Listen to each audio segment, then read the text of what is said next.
ನಮಸ್ಕಾರ ವೀಕ್ಷಕರೇ, ಶುಭೋದಯ. ನಿಮ್ಮೆಲ್ಲರಿಗೂ ಕೆಪಿ ನಂಜುಂಡಿರವರ ಲಕ್ಷ್ಮಿ ಗೋಲ್ಡ್ಸ್ ಪ್ಯಾಲೇಸ್ ಅರ್ಪಿಸುವ ಬೃಹತ್ ಬ್ರಹ್ಮಾಂಡ ಕಾರ್ಯಕ್ರಮಕ್ಕೆ ಎಂದಿನಂತೆ ಆತ್ಮೀಯವಾದ ಸ್ವಾಗತ, ಸುಸ್ವಾಗತ.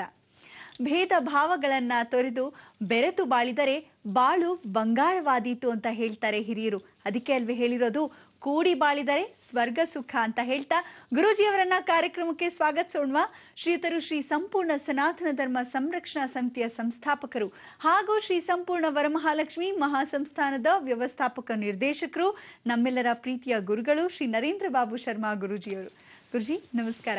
ಬೃಹತ್ ಬ್ರಹ್ಮಾಂಡ ಕಾರ್ಯಕ್ರಮಕ್ಕೆ ಪ್ರೀತಿಯ ಸ್ವಾಗತ ಗುರುಜಿ ತಮ್ಗೆ. ನಮಸ್ಕಾರ ಗುರುಜಿ. ಶುಕ್ರವಾರ ಅಂದ್ರೆ ಯಾವಾಗ್ಲೂ ನಮ್ಗೊಂಥರ ವಿಶೇಷ ಅಂತ ಅನ್ಸತ್ತೆ. ಹೆಣ್ಮಕ್ಳಿಗೆ ಪ್ರಾಯಶಃ ಹಾಗನ್ಸೋದು ಸಹಜ.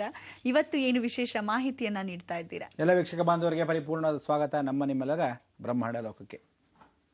ಶುಕ್ರವಾರ ಶುಕ್ರನ ಅನುಗ್ರಹ, ಗುರುವಾರ ಗುರು ಅನುಗ್ರಹ, ಬುಧವಾರ ಬುದ್ಧಿಯ ಜ್ಞಾನ ಅನುಗ್ರಹ, ಮಂಗಳವಾರ ಮಂಗಳಕರವಾದ ಕೆಲಸಗಳ ಅನುಗ್ರಹ, ಸೋಮವಾರ ಚಂದ್ರನ ಅನುಗ್ರಹ, ಸಾಕ್ಷಾತ್ ಮನಸ್ಸಿನ ಜಾಯತ ಅಂಥೇಳಿ ಮನಸ್ಸಿನ ಮೇಲೆ ಪ್ರಭಾವ ಬೀಳೋ ಅನುಗ್ರಹ, ಭಾನುವಾರಸ್ಯ ಅಂದರೆ ರವಿವಾರದಲ್ಲಿ ಸಾಕ್ಷಾತ್ ಸೂರ್ಯನಾರಾಯಣ ಆರೋಗ್ಯದ ಅನುಗ್ರಹ.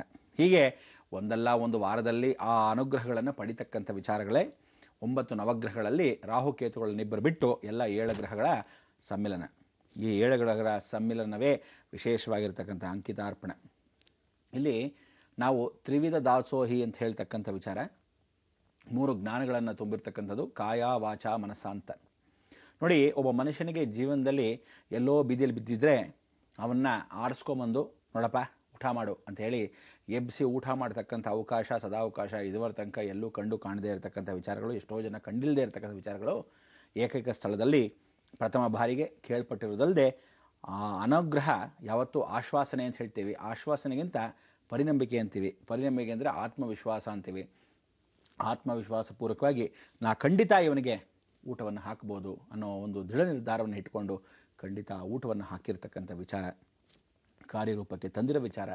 ಕಾರ್ಯರೂಪಕ್ಕೆ ತಂದಿರೋದಲ್ಲದೆ ದಿನನಿತ್ಯದಲ್ಲಿ ದಿನಚರಣೆಯನ್ನು ಮಾಡಿಕೊಂಡು ಇಲ್ಲಿವರೆಗೂ ಅದನ್ನು ಸಾಧಿಸ್ಕೊಂಡು ಬಂದಿರೋ ವಿಚಾರಗಳು ಸಿದ್ಧಗಂಗಾ ಮಠದಲ್ಲಿ.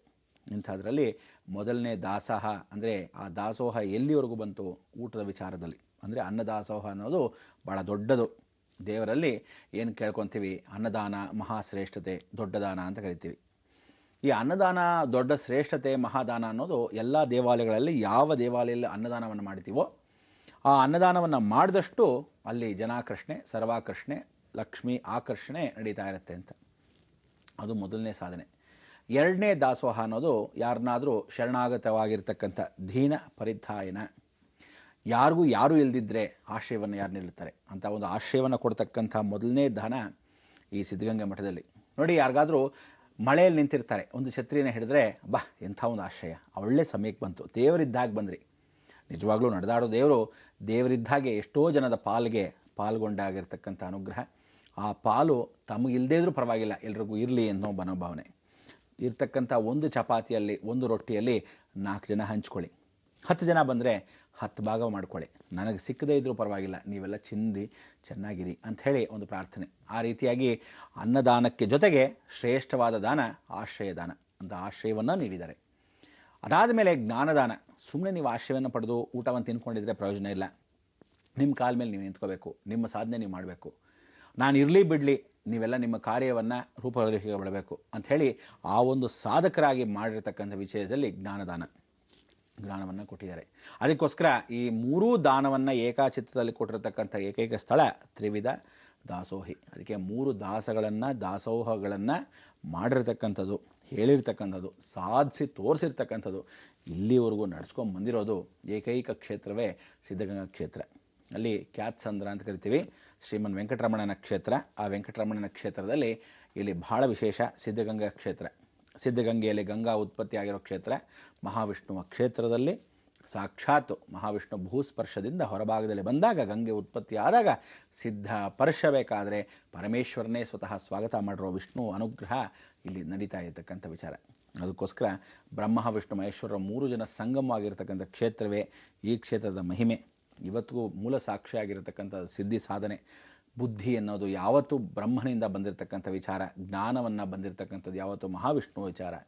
ಯಾವತ್ತೂ ಅನ್ನದಾನ ಶ್ರೇಷ್ಠ ಅನ್ನೋದು ಪರಮೇಶ್ವರನ ವಿಚಾರ. ಅದಕ್ಕೆ ಈ ಮೂರೂ ಕಾಯ ವಾಚ ಮನಸ್ಸ ಅಂದರೆ ತ್ರಿಮೂರ್ತಿಗಳ ಅನುಗ್ರಹದಿಂದ ಬಂದಿರತಕ್ಕಂಥ ಏಕೈಕ ಕ್ಷೇತ್ರ ಸಿದ್ಧಗಂಗಾ ಕ್ಷೇತ್ರ. ನೀವುಗಳು ಸಿದ್ಧಗಂಗಾ ಕ್ಷೇತ್ರದಲ್ಲಿ ಹುಟ್ಟಬೇಕು, ಹುಟ್ಟಿ ಪರಿಪೂರ್ಣವಾಗಿ ಜ್ಞಾನವನ್ನು ಸಂಪಾದನೆ ಮಾಡಬೇಕು. ತದನಂತರ ಕಾಲವೆಲ್ಲ ಲೋಕ ಕಲ್ಯಾಣಾರ್ಥವಾಗಿ ನಿಸ್ವಾರ್ಥ ಸೇವೆಯನ್ನು ಮಾಡಬೇಕು ಅಂತ ಹೇಳ್ತೀವಿ. ಅಂಥ ಒಂದು ಸೇವೆಯನ್ನು ಮಾಡೋ ಮನೋಭಾವನೆ ನಿಮ್ಮೆಲ್ಲರಿಗೂ ಪರಿಪೂರ್ಣವಾದ ಸ್ವಾಗತ. ಅಂಥ ಒಂದು ಸ್ವಾಗತಕ್ಕೆ ನಾವು ಗುರುಗಳನ್ನು ನಮಸ್ಕರಿಸಬೇಕು. ನಮಸ್ಕಾರ ಮಾಡಬೇಕಾದ್ರೆ ಒಬ್ಬರು ಇಬ್ಬರು ಸೇರದೆ ಚೆನ್ನಾಗಿರಲ್ಲ, ಎಲ್ಲರೂ ಸೇರಿ ಹೇಳೋಣ. ಬನ್ನಿ ನೋಡೋಣ.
ರಾಗದಲ್ಲಿ ಆಗ್ತಕ್ಕಂಥ ಆನಂದ ಪರಮಾನಂದ.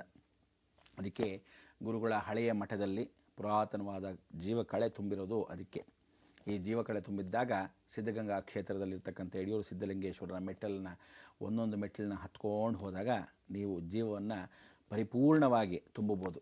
ಅಂದರೆ ನೀವು ಮೆಟ್ಟಲು ಹತ್ತುವಾಗ ನಿಮ್ಮ ಆತ್ಮಸಂತೃಪ್ತಿ ಸಿಗುತ್ತೆ. ನಿಮ್ಮ ಆತ್ಮಸಂತೃಪ್ತಿಯಿಂದ ಇನ್ನೊಬ್ಬರ ಆತ್ಮಸಂತೃಪ್ತಿಯನ್ನು ತುಂಬಕ್ಕೆ ಹುಮ್ಮಸ್ಸು ಬರುತ್ತೆ.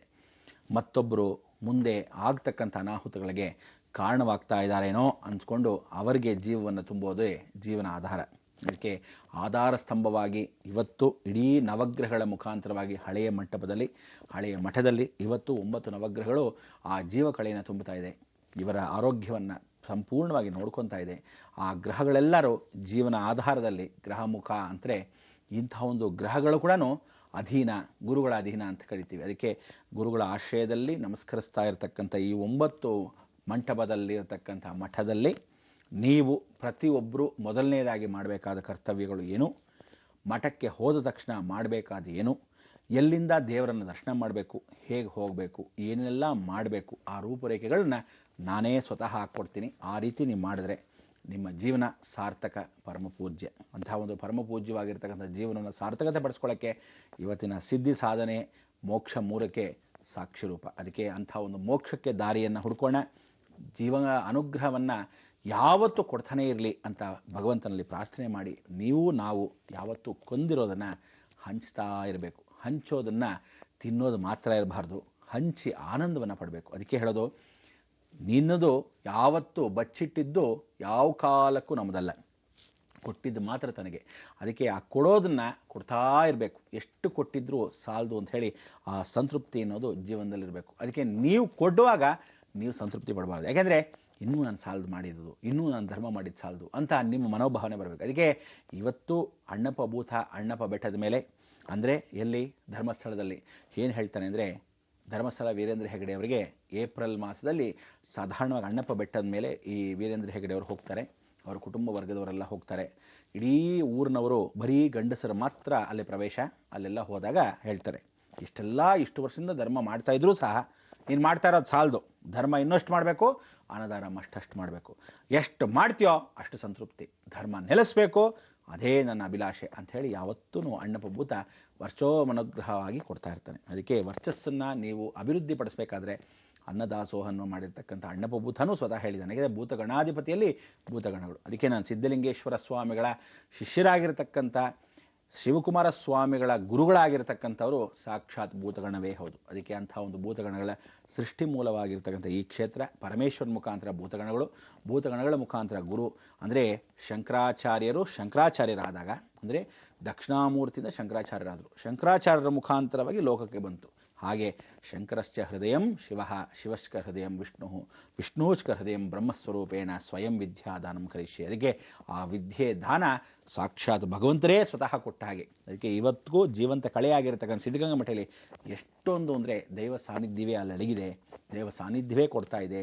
ಈ ಒಂದು ಮಹಾಚೇತನವನ್ನು ನಾವು ಎಷ್ಟು ಮಟ್ಟಿಗೆ ಸಾರ್ಥಕತೆ ಪಡಿಸ್ಕೋಬೇಕು, ಎಷ್ಟು ಮಟ್ಟಿಗೆ ಉಳಿಸ್ಕೋಬೇಕು, ಎಷ್ಟು ಜನಕ್ಕೆ ಆ ಪ್ರಯೋಜನ ಪಡ್ಕೋಬೇಕು ಅನ್ನೋದು ನಿಮ್ಮಲ್ಲಿರಬೇಕು.